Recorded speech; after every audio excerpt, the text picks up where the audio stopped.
Hello అండి, అందరికీ నమస్కారం. Welcome to TV 69. నిన్న మనందరం న్యూస్లో చూసాము. ఒక 10 మంది గ్యాంగ్ టూర్కి వెళ్ళి అక్కడ ఒక అతను కమలాసన్ స్టంట్ చేయబోయి కింద పడి దెబ్బలు తాగించుకున్నాడు అని చెప్పి. ఇప్పుడు మనం అతని దగ్గరికే వచ్చాం. ఇక్కడ సిచ్యువేషన్ చూస్తే కనుక అతనికి దెబ్బలు బాగానే తాకినట్టు తెలుస్తుంది. కానీ ప్రజెంట్ తన సిచ్యువేషన్ స్టేబుల్గానే ఉన్నట్టు డాక్టర్స్ చెప్తున్నారు.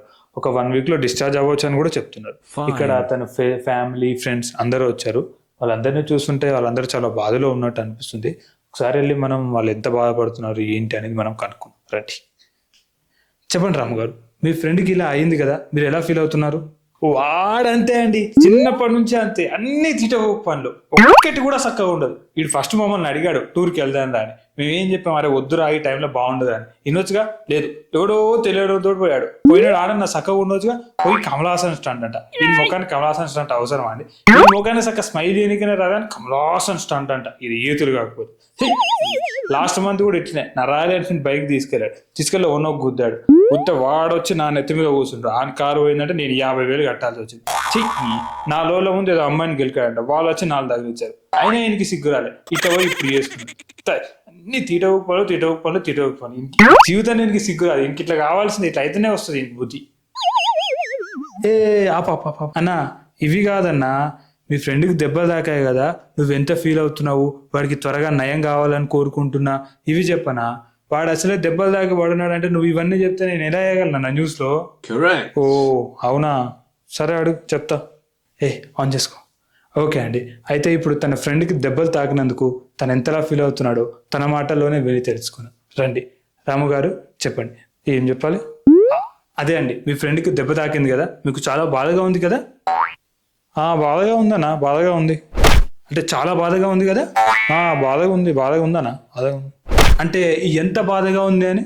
అరే ఉందన్నా బాధగా, నిజంగా బాధగా ఉందన్నా. అంటే తనకు నయం కావాలని మీరు కోరుకుంటున్నారు కదా? కోరుకున్నా. చెప్పండి, ఇంకా చెప్పండి. తను చిన్నప్పటి నుంచి ఎలా ఉండేవాడు, ఎలా బిహేవ్ చేసేవాడు, అవన్నీ చెప్పండి. అది చిన్నప్పటి నుంచి పెద్ద లఫ్ట్ గడనా, అన్ని పెంట పనులే. చిన్నప్పుడు వాళ్ళ మామ షాప్కి వెళ్ళి సామాన్ తీసుకురారా అని డబ్బులు ఇస్తే డబ్బులు వీడి దగ్గర పెట్టుకొని సామాన్ దొబ్బేసేవాడు. వాళ్ళు పట్టుకొని అడిగితే మేము తీసుకురమ్మన్నా అని మా పేరు చెప్పాడు. 5th క్లాస్లో ఇలా క్లాస్మేట్కి లవ్ లెటర్ రాశాడు. ఆ విషయం తెలిసి పీటీ సార్ ఇన్ని గ్రౌండ్ మొత్తం పరిగెత్తించి కొట్టాడు. 10th క్లాస్ ఎగ్జామ్స్ ఫెయిల్ అయ్యాక అందరు ఫీల్ అవుతుంటే వీడు నేను చచ్చిపోతా అని బెదిరించి ఇలా రిలేటివ్స్ దగ్గర 10,000 డబ్బులు దొబ్బాడు. తర్వాత సైలెంట్ గా డబ్బులు దాపుకున్నాడు.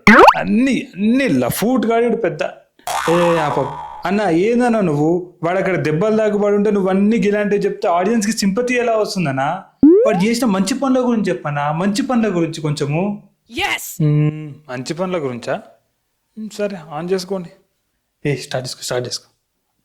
రాము గారు చెప్పండి, చిన్నప్పుడు తను ఎలా ఉండేవాడు? చిన్నప్పుడు అంటే ఉండేవాడు, చిన్నప్పుడు అందరం చిన్నగా ఉండేవాళ్ళం, చిన్నప్పుడు కదా. అదే అంటే తను చేసిన మంచి పనుల గురించి చెప్పండి. మంచి పనులు అంటే అదే, నేను ఒకసారి 8th క్లాస్లో ఉన్నప్పుడు దాహం వేస్తుందంటే వాటర్ ఇచ్చినట్టు గుర్తు. అది కూడా వాడు ట్రై చేస్తున్న పిల్ల పక్కన ఉంది కాబట్టి ఇచ్చాడు, లేదంటే ఇచ్చేవాడు కాదు. ఇంకోసారి మన ఎప్పుడు రెస్టారెంట్కి వెళ్ళినప్పుడు తుడుచుకోవడానికి టిష్యూ ఇచ్చినట్టు గుర్తు. చూశారు కదండి, తన ఫ్రెండ్స్ చెప్తున్న దాన్ని బట్టి చూస్తుంటే తనది చాలా హెల్పింగ్ నేచర్ అని మనకు అర్థమవుతుంది. ఎవరికి ఏ ఆపద వచ్చినా సరే ముందుండి ఆదుకునే వాళ్ళ కనపడుతున్నాడు. ఈ రోజు తనకు అలా అవ్వడం చాలా బాధాకరం. ఇంకా రాము గారు చెప్పండి, చిన్నప్పుడు మీకు తనతో ఉన్న అనుబంధాన్ని మాతో పంచుకోండి. చిన్నప్పటి నుంచి వీడితో ఎప్పుడు తిరిగినా సరే నాకు తనులే పడ్డాయన. 6th క్లాస్లో ఉన్నప్పుడు ఒకసారి ఇంగ్లీష్ మీడియం పర్సులో డబ్బులు కొట్టేశాడు. అది తెలిసి మేడం బ్యాగ్లందరూ చెక్ చేయడం స్టార్ట్ చేసింది. అప్పుడు ఈ డబ్బులు తీసుకొచ్చి నా బ్యాగ్లో పెట్టాడు. అది చూసి ఇంట్లో చెప్తే ఇంట్లో ఒకటే తన్నులు, స్కూల్లో మేడం తన్నులు. ఒకసారి హాల్ టికెట్ నెంబర్స్ మార్చి రాశాడు. వాడికేమో 99 మార్క్స్, నాకేమో 0 మార్క్స్. అది చూసి ఇంట్లో ఒకటే కొట్టుడు. మొన్న క్రికెట్ బెట్టింగ్ ఆడాడు, డబ్బులు పోగొట్టాడు. కారు ఇప్పుడే తీసుకొస్తాను తేరా అని చెప్పేసి తీసుకెళ్ళి అది అమ్మేశాడు. అది పోయింది. అంటే అసలు వీడితో తిరిగాను అని తెలిస్తే చాలన్నా ఇంట్లో ఒకటే తంతాను. అసలు ఇప్పుడు కూడా వీడి దగ్గరకు వచ్చాను, వీడి గురించి మాట్లాడాను అని తెలిస్తే డెఫినెట్గా తంతాడు మా డాడీ నన్ను. అన్న ఏందని ఇది, ఎన్నిసార్లు చెప్పాలన్నా? వాడి గురించి మంచి చెప్పనా? మంచి చెప్పు, ఇలాంటివన్నీ ఎలా అయినా నేను మంచా? సరే మీరు ఒక పని చేయండి, కెమెరా ఆన్ చేసుకొని లైవ్లో పెట్టేసుకోండి. నేను ఇప్పుడు వాడి గురించి మంచి తప్ప ఇంకేమీ చెప్పాను. మీరు లైవ్లో పెట్టేసుకొని చెప్తాను. అవునా? లైవ్ ఆన్ చేసుకో. లైవ్ నడుస్తుందా? ఓకే. హలో అండి, అందరికీ నమస్కారం. మా ఫ్రెండ్ గారు ఒక పెద్ద పోరం బొగ్గాడండి, కానీ ఈ టీవీ వాళ్ళు మాత్రం వాడు పెద్ద మహానుభావులా చూపించాలనుకుంటారు.